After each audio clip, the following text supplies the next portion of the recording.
Very good morning.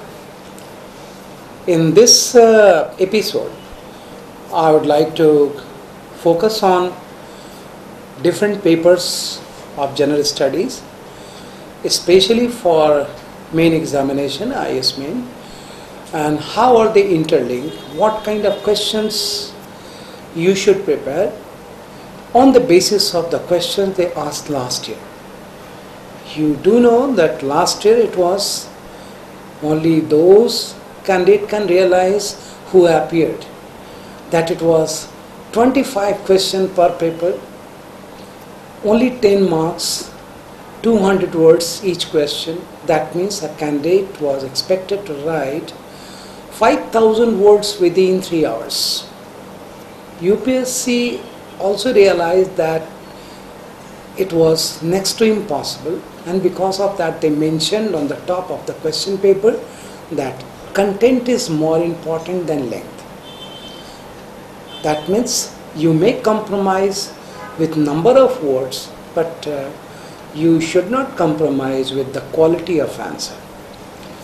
Keeping this instruction of the UPSC in view, I would like to share with you what should be your strategy, what should be your anticipation, what should be the pattern of question, what shall be the pattern of question this year, starting from paper 1.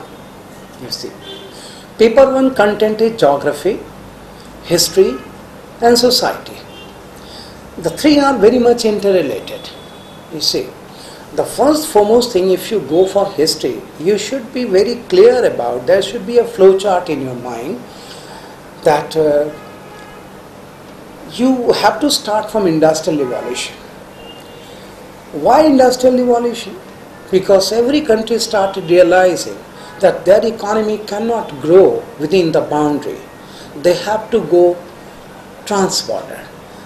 And to go trans-border, one has to develop in terms of quality in their product and services. One has to go for mechanization, and that led to industrial revolution. And of course, industrial revolution in which UK, Britain of course led, because they first explored sea route. Why so? Roadways, railways, airways was neither viable at that point of time, not it was possible at that point of time. And sea route was the most viable way, as there is nothing to extend in sea route except using the water and the current. So they first developed command over navigation, and supplemented by industrial revolution, mechanization all around all around industries. And naturally, because of mechanization, they improved their productivity, quality, cost effectivity, and supported by market. And to explore market in other country, naturally they had to use military, and no country will ever allow foreign product and services so easily, especially at that point of time. So what happened? Industrial prosperity, economic prosperity, industrial prosperity, economic prosperity was supplemented by military prosperity. And these three prosperity together, when it started moving, it generated tension all around, and that tension ultimately took shape of First World War. Don't you think that the 1,000-year history of human civilization, World War broke out, and that too Second World War broke out in a span of 25 years only? Why so? It is all because, so that way you have to make a flow chart, that industrial revolution, the background, then industrial prosperity, international trade to military prosperity, to military tension, to border tension, to war, and First World War, then to avoid Second World War, because it was terrific for human civilization. Naturally, League of Nations was formed. That was League of Nations, and after Second World War it is United Nations. How many candidates really bothered to understand that what is the basic difference between that League of Nations and this is United Nations? First this thing. So likewise you should be very clear that that was League of Nations, because every member country had right for self-determination. What does it mean? That any resolution passed by League of Nations, if you are not part of that passage of resolution, you would not be compelled to comply with. You may back out from that resolution. On the contrary, United Nations, any resolution passed, whether you abstained, whether you supported, whether you are absent, whether you negated, in any case, you have to comply with if it is passed by United Nations. It is applicable to all the members.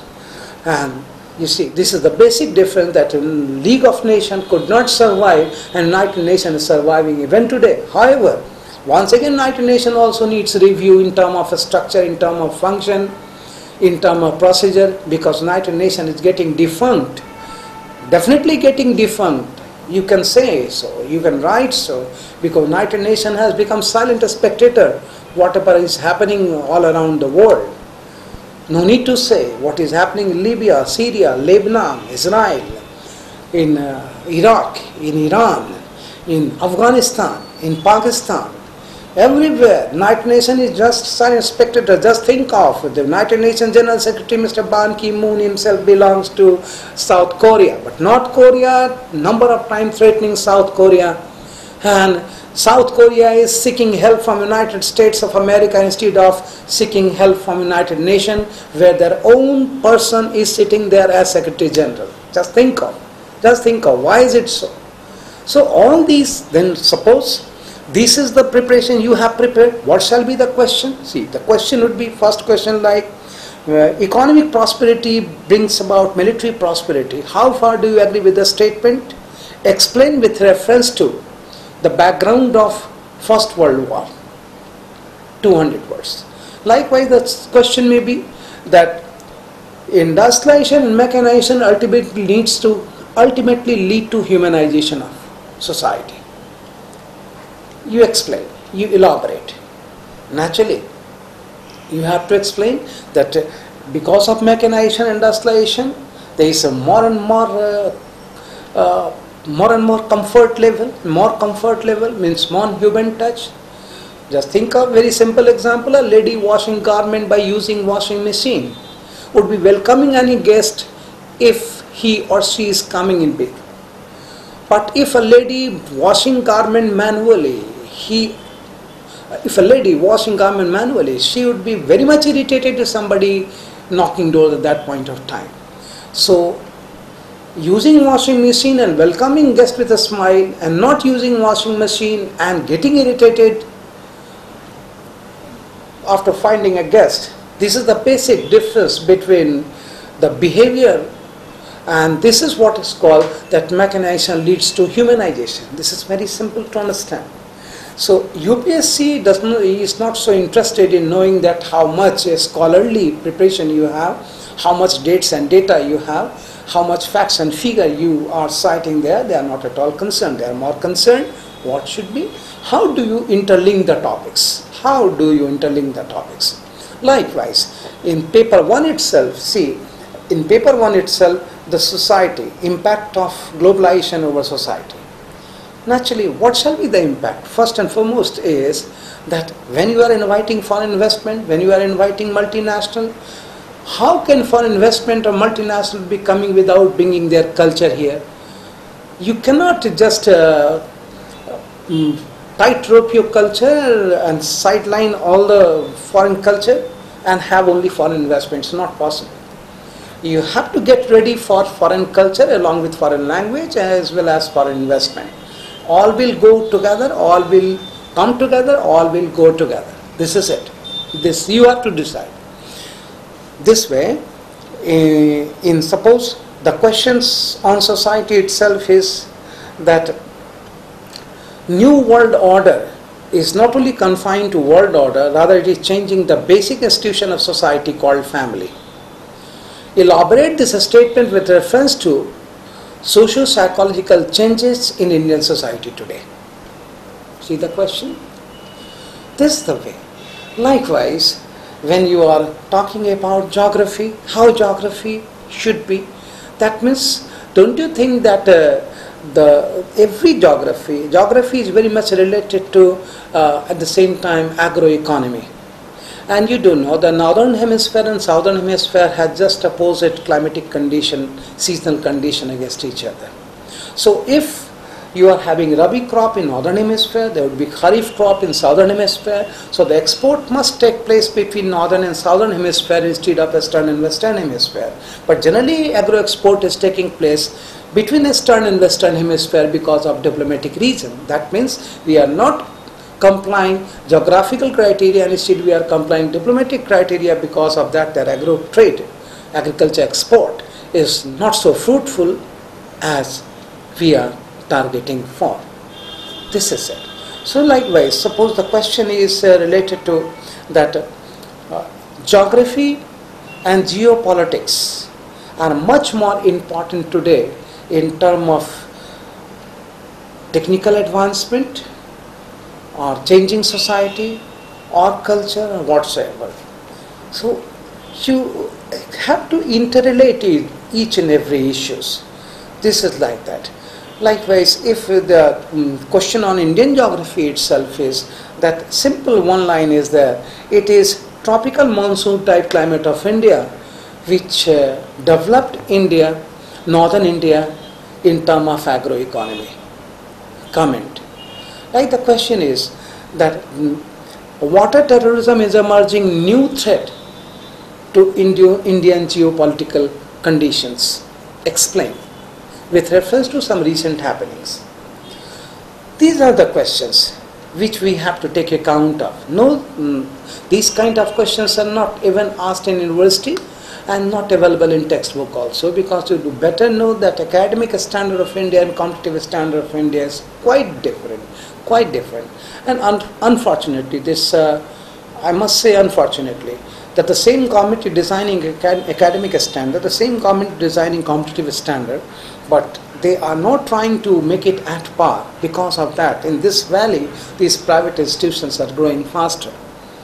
I am part of that, and I must say that these private institutions, where the fees is so huge that there are a number of candidates who are very much talented but not able to approach us. This is one of the reasons that I am coming to this visual media. Honestly speaking, no need to say. Because or else, had I been MP, I would have been the first MP on the floor of Lok Sabha asking question from HRD minister that honorable minister, when you have made interdisciplinary general studies compulsory in every competitive examination, especially in IAS, the kind of the standard you are asking for. Why are you not opening Department of General Studies in every university of India, at least in premier university of India, to set model for others? Why not? Why are you not reforming the academic standard at par with competitive standard? First question I would have asked, and I would like to request any MP who is hearing me or having that much of concern for youth of India must raise this issue on the floor of House. So anyway, let it be. This is one of the, you can say, effective media to raise the voice, whether they hear or don't hear, but they cannot ignore forever. They have to hear. As soon as enough is enough situation crops up, I must say. Then come to the point paper 2. Paper 2 is related to constitution and polity first. At the same time, you have to know the different constitutional scheme of the world. What world? That means that first to understand your own constitution, and while understanding your own constitution, you must try to understand what is supremacy of constitution, what is supremacy of parliament, how is it different, what is neutrality of constitution, what is constitutionalism. First to understand all these things very thoroughly, very properly, with reference to our own constitution. Then you go to understand other constitutions. Other constitution does mean there are unitary constitution, there are federal constitutions. A unitary constitution also have certain federal characters, federal constitution also have certain unitary characters, and accordingly you have to understand, especially China, because China is massive country in spite of this unique country in the world in terms of having unitary constitution. Likewise, coming to constitution and polity. Constitution is hardware, polity is software. The theoretical aspect is constitution, the action aspect is polity. And action for what? To ensure social justice. So this is part social justice. What is social justice? In general term, what it is, it does mean when benefits of development reach every section of society. In simple term, it is called social justice. How to ensure? How to ensure? This is it. Then comes your international relation, as no country of the world can stay in isolation. So you have international relation. In international relation, you have foreign policy as well as diplomacy. Foreign policy is the ideal aspect, diplomacy is the real aspect. Then while dealing our neighbors, what should be our stand? Like in case of Pakistan, we have a stop dialogue. It does not mean, this is also a dialogue not to have dialogue. This is also a dialogue. You try to understand it. And of course, it is harsher message going to Pakistan that you should not take us granted, that you would be doing whatever you want to do and you are expecting us to be on peace process. How is it possible? It's always bilateral. At the same time, one thing is very important while dealing with Pakistan, you have to make it a point that you should not be carried away by news whatever published, because number of times the writer, the journalist, the columnists, they are writing their own views. We are not supposed to carry our own views unless we have certain rational arguments. So you be very objective while writing, you be very rational while writing. In terms of rationality, if you deal with Indo-Pak relations, suppose you should write that yes, in Indo-Pak relation we have number of issues like Jammu Kashmir, cross-border terrorism, like a nuclear issue, like trade issue, like river water distribution issue, like Sir Creek, like Siachen. But the question is, what is the opinion difference? Pakistan says first you resolve Kashmir issue, other issues would be resolved accordingly. We say first resolve other issues, try to generate an harmonious environment, then come to the main issue, core issue, that is Kashmir. Who is right, who is wrong? You go rationally. Rationally it is that when you are going to talk to a person about certain important issue, you straightway do not jump over the issue itself. First you ask the person, how are you, family members, and after having all this, generating an environment to talk over the core issue, then you come to the issue. This is the right way. India has taken very right step, that resolve other issue, then come to the Kashmir.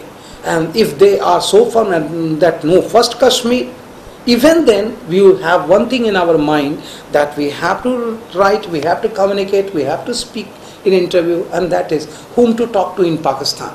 Whether to President, Prime Minister, or ISI chief, or military chief, or all those separatist leaders like Al-Qaeda chief, or Jaish-e-Mohammed chief, or Hizbul Mujahideen, whom to talk to.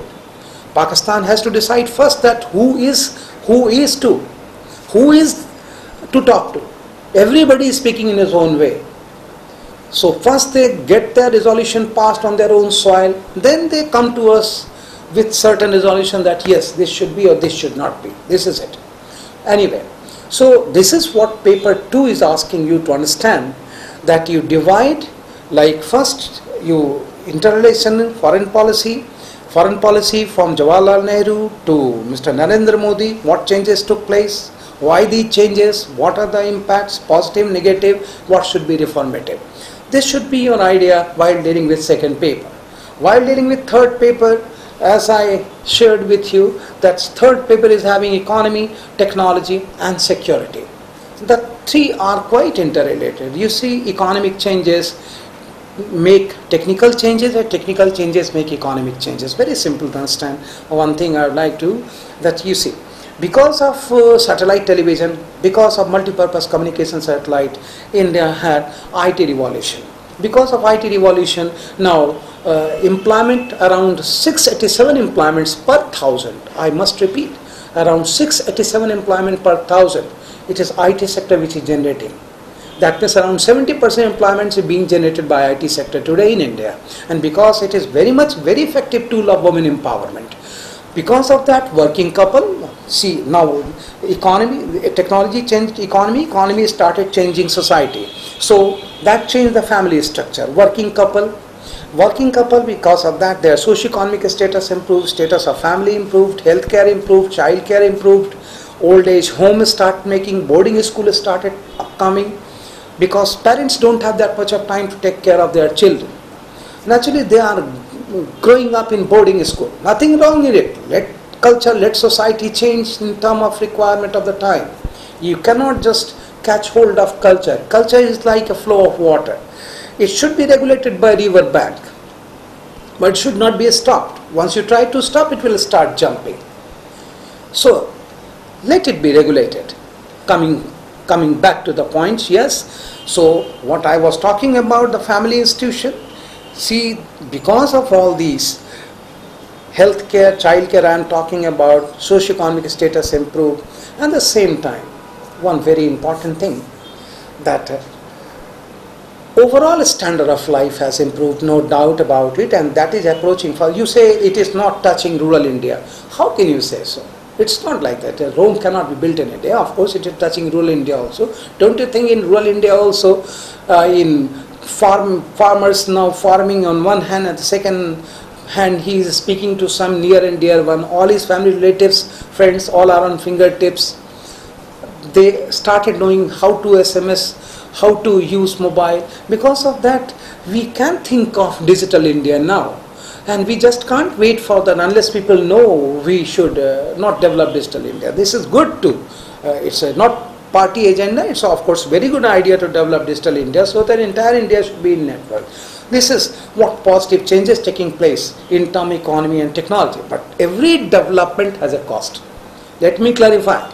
Every development has a cost. You have to keep in mind, and that cost is what family institution itself is paying. See, because of a woman exerting their own economic freedom, there is ego clash inside family, domestic violence, identity crisis, alcoholism, drug addiction, extramarital affairs, live-in partnership, homosexuality.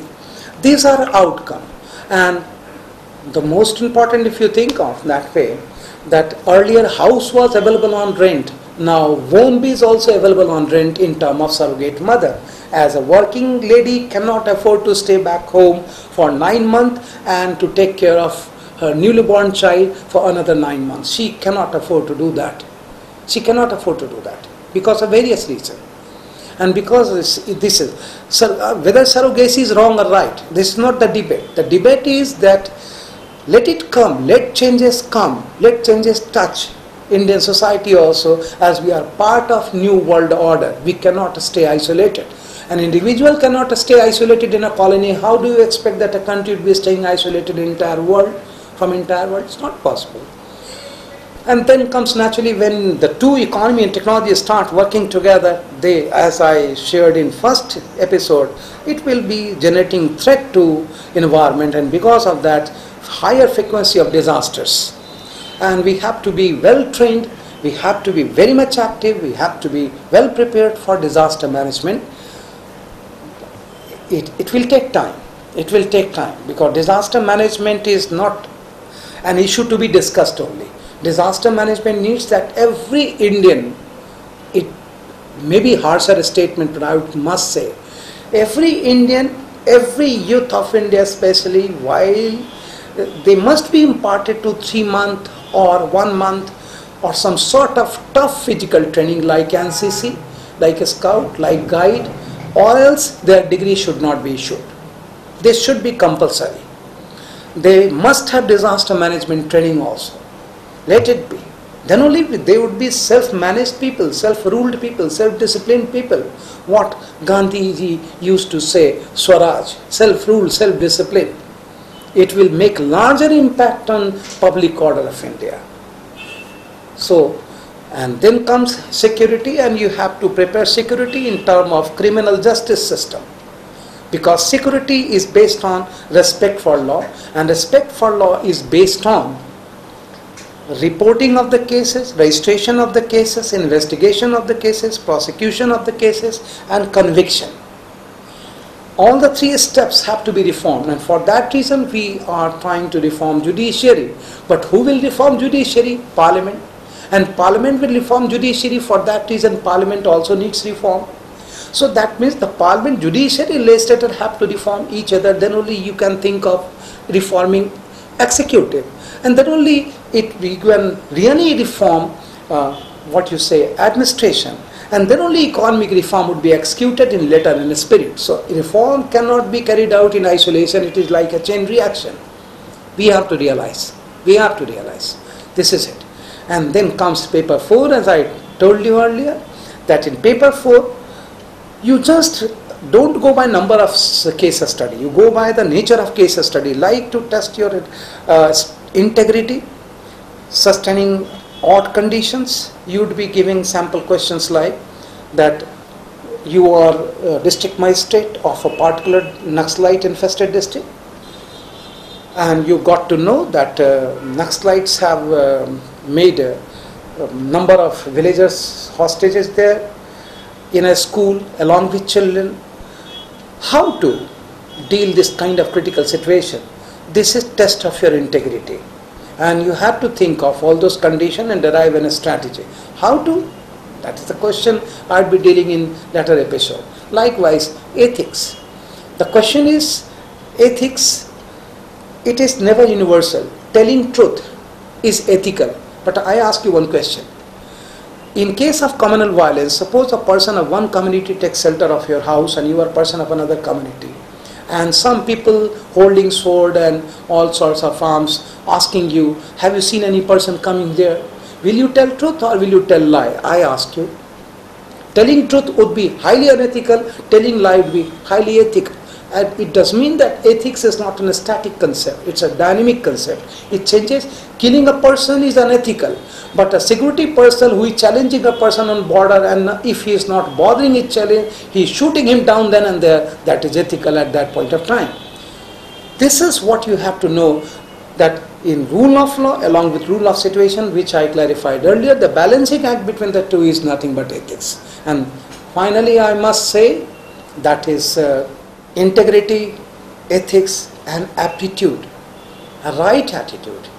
And right attitude would be tested that suppose your one of the subordinate is having very high political connection and he is not bothering your orders, as he can get you transferred at any point of time, he can put you on mat at any point of time. In such situations, how to deal with such subordinates? How to deal with? This is a question of your attitude, your aptitude. How? What should be your attitude while dealing with people? If you are a frowned person, you are always looking tired, frowned, then the question is, you are like a doctor, and doctor is confined to patient. For you, entire society is patient. So as an IAS IPS officer, you are supposed to be a very energetic person, a very dynamic person, that at the end of the day, somebody coming to you when you are going out of your office, even then you are ready to serve them with same spirit, with same agility, with same energy. That comes from passion, that doesn't come from preparation. So have preparation with passion. That is the major objective of this episode. I will come back to you in next episode along with number of issues in every attitude, every episode, and that issues would be like from different areas, like monetary policy revision by RBI, how is it viable? Anti-inflationary measures, what are those measures and how are they effective? Like Bitcoin, how is it affecting Indian economy? Likewise, so lending as new concept has payment banking, will it be really able to, you can say, finish this cheat fund company who are not cheat fund, they are literally cheating fund. Likewise, coming to technology area, I'd be dealing with in a very common man's language, so that it should be very simple, transparent, perceptible. As UPSC is expecting you not to write in technical terms, you should write in a very simple forms, lucid form, so that a common man must be able to understand it. And I'd be dealing with nuclear energy area, energy, other energy sources, energy security of India, power deficit of India, fiscal deficit of India, trust deficit in India, along with that nanotechnology, robotics, genetic engineering, biotechnology, all sorts of things in different episode, different clippings. And before closing, I am very much aware of the question cropping up in your mind. while hearing me. You may be thinking that how is it possible that one man is able to explain each and every part of general studies so comfortably? How is it possible? It is very possible, because as a candidate you are supposed to answer all the questions related to different branches of general study, related to different branches of knowledge. Then when a candidate is expected to know different branches, the mentor who is preparing such candidate, why should not a mentor be able to explain different branches? This is, and for that reason I must say, as professional I do confine to certain areas, of course major area, but personally speaking, it's not my profession, it's my passion. It's really my passion to know my country, and my passion is to pay back as much as I can to my nation before saluting this world. I won't be able to pay back completely, I know it, nobody can. But yes, I will try my level best to pay back to the level best. Thank you.